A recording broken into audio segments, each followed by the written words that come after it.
there was an interview with Bokeem Woodbine where he said that in a personal conversation with Pac, and I guess Pac told him not to say anything, but Pac was planning a song with Biggie and Mobb Deep.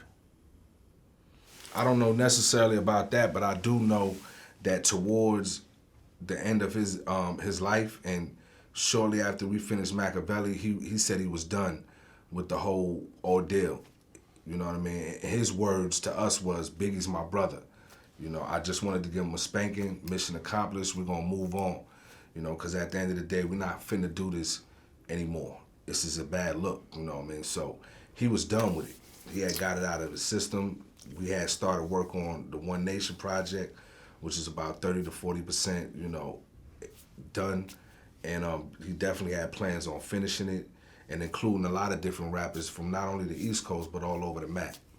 Yeah, when, you know, the whole East Coast, West Coast shit, you know, the media took it somewhere where Tupac, he didn't like that shit, you know what I mean? He wasn't about his people being separated, you know, just the temperature of it. And, you know, both sides, you know what I mean? Lives could have been lost, you know what I mean? And he saw that, you know what I mean? He was like, yo, you know, and that the whole One Nation shit was to bring, you know, it was going to diffuse that whole the whole East Coast, West Coast shit. You know what I mean? Him and so Biggie, he could have said that to Bokeem, you know what I mean? Yeah. When they was doing him and Biggie would have absolutely I'm not sure. Got to a conversation eventually. You know what I mean?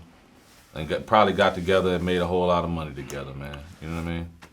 Well, what Bokeem said, which I thought was interesting, he said that Tupac had a plan to put everyone together on one record and just squash the beef. He wanted to take the power away from the labels that were exploiting the situation. It angered in the media, him. magazines, selling millions of copies. Yeah. He said it angered him that they were profiting, and he wanted to stop the cash flow. He probably did tell him that, man. You know what I mean? It sounded like the same shit he was saying to us. Like, you know, it's proof that that's what the direction he was going in, you know? We was working on a One Nation album. First dudes we got out there was the Boot Camp clique. Yeah. Brooklyn legends, you know what I mean? Our brothers to this day, you know what I mean? Right. So that's where his head was at, man. Pac he was a positive dude in the midst of all the, you know, the crazy shit, you know? Yeah, I mean, we all wonder what would have happened. I mean, because I've talked to a few people about the One Nation album. Like, I think Meanie 40 talked about it. He was supposed to be part of it. Outkast was supposed to be part of it. Nas, yeah. Big Daddy Kane. Daddy Kane. A whole bunch of Greg people, Nice. Man. Greg Nice. Greg Nice came out there. Bone Thugs and Harmony. Bone Thugs and Harmony, right. Scarface. He was definitely going to go all over the map. Right, it was going to be nuts. That was a hell of an album that could have dropped. That would have literally changed the landscape of hip-hop, period. Like, oh, y'all thought it was East Coast, West Coast? Nah, it's One Nation. We all together. We all hip-hop. Yeah. You know what I mean? That's dope. Super dope, yo. That's dope. A story came out recently. Now, Edie, you were with Pac in Vegas when the shooting happened. There was a story that came out about some altercation that Pac had with like a high school football team. Do you know what I'm talking about? Man, it's a new story every day, my brother. In Vegas, while we were there, I'm going to tell you right now, it ain't true. We don't even have to dig because that absolutely did not happen. Okay. Well, let me, the story that the movie coming out, Vlad, you know everybody going to throw something out there right now, man. It was essentially, I guess some high school kids were fans of Tupac, and they ran up to him to get an autograph or a picture or whatever, and they claimed that guns got pulled out on him. Come on, Pac loved his fans, man. Nah. Now, you were with him the whole time. And you're saying this never happened? We were separated for a short period of time, but if something like that would have happened, I'm sure I would have heard about it, and that's not even in Pac's character or nature. Period. You know what I mean? He was the kind of dude that stopped and signed every autograph and took every picture unless security just did not let him. They felt it was an unsafe situation, so they would, move him along, which rarely happened because I've seen Pac stop a whole fucking entourage of people to sign one autograph. Right. I mean, the story goes that a bunch of kids hopped off a bus and approached Tupac because they were fans, and then they turned around and two locked and loaded clique members with Glocks aimed at the young boys. And when they realized they were just harmless teenage fans, they were saying that, Bloods, you can't be walking up on me like that. I never heard of it, you know what I mean? And I'm not gonna say whether it's true or not true. I'm just gonna say I never heard of it, I never seen it. There was no mention of it. No mention of it, not one time by anybody. Yeah, it's a really weird story. Yeah. To even come out this much later. Right. You know what I'm saying? Because you would think that it might have been part of the investigation or something or whatever else. Yeah, you would think something came from it. Guns drawn in Vegas in broad daylight. Somebody would have called the police, a parent, On a whole bunch football coach, of kids. somebody. Like, you know what get I outta mean? here, Like that man. would have definitely turned into That'd have been something. on Vegas news that night. Other Tupac than- Shakur pulls out a gun on It'd definitely kids. turned into something other than a 20-year-old story resurfacing out of the blue. Right. You know what I mean? I interviewed Chris Carroll. So I kind of laid down the bike. The cars came to a screeching halt. Tupac's car kind of spun out a little bit out of control there in the intersection. And I knew that one of these guys, one of the cars at least, was involved in a shooting, but I had no idea who anybody was. So as soon as the cars stopped, the doors popped open and everybody kind of just jumped out to see what was going on.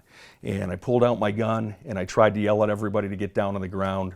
I knew I was in a bad situation because I was alone, and it was physically in the middle of the Las Vegas Strip. So there's people everywhere. These car doors open. There's, I don't know how many guys, I want to say 8 to 10 guys. I could tell right away, these guys were kind of hardcore. They looked like gangsters, tough looking dudes. So I yelled at them all to get on the ground. Some did and some didn't. Some guys did, and then I could see them looking at each other like, are we going to listen to him, or are we going to run, or are we going to go after him? It was just kind of a strange little standoff there for a few seconds, and I wasn't sure what to do either, because I thought for certain it was going to be a shooting. I thought for sure, I'm like, here we go. It's going to be, we're going to shoot it out here right in the middle of Las Vegas Strip. It made all y'all get on the ground and shit too, right? Something like that. Yeah, I mean, that's what he was trying to do, you know what I mean? But we were so focused on the car, we ran right up to the car, you know what I'm saying? And we didn't realize, his guns was even at us until Pac was like, yo, he was sitting there, he was like, yo, they're gonna shoot y'all. You know what I'm saying? Oh, so Pac was conscious? Yeah. He didn't lose conscience until I think he was on the way to the hospital, or once he got there. Yeah, he was conscious. Okay, so Pac just got shot up, and he's protecting you guys from the police. Yeah, well, I mean, he could see that the cop, was and then by that going, time, man. more cops was coming. He was like, yo, y'all gonna get shot. It's a hectic situation, man. The homies, you know what I mean? Pac got shot, you know what I mean? That shit crazy. The most interesting thing about the interview when I did with Chris Carroll was he described how he approached the car, that Pac was in. I looked at him once again. I said, what happened? Who did this? Who shot you? And now he's looking at me, so we're looking at each other in the eyes. And this is kind of the first time he's even acknowledging my presence. And he looked at me, and I could tell he was getting a breath together to tell me. And he looked me right in the eyes, and we looked at each other, and he said, fuck you. And he said it just like that, with the emphasis on that F to really let me know. That's how he felt. So he said that, and right after he said it, he just started gurgling, and you could tell he was in bad shape, and his eyes, he's starting to lose consciousness then, and his eyes roll back. And as it turns out, that would be his last conscious moment and his last words. Sounds like Tupac. Is that how you remember it? I mean, we was on the floor, face down. And by that time, other cops had came around. But yeah, he definitely said that is what Pac said to him. Fuck you. Yeah. And I don't know if Pac said anything else in the ambulance. I don't know if those were his exact last words. But, essentially you could say they were. You know what I mean? Those are the last words that you heard Tupac say. The last with words your I ears. heard Tupac say was, get on the ground, they gonna shoot y'all. to me, Yeah. and to us, those were the last words I heard come out of his mouth. Okay, but then Because we were, by that time, we were face down. You know what I mean? We was face down on the hot fucking Las Vegas concrete. You know what I mean? With guns to the back of our heads and, you know what I mean?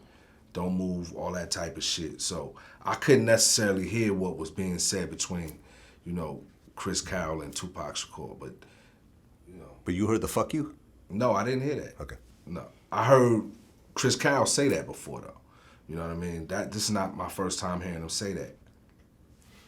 I think it's really important that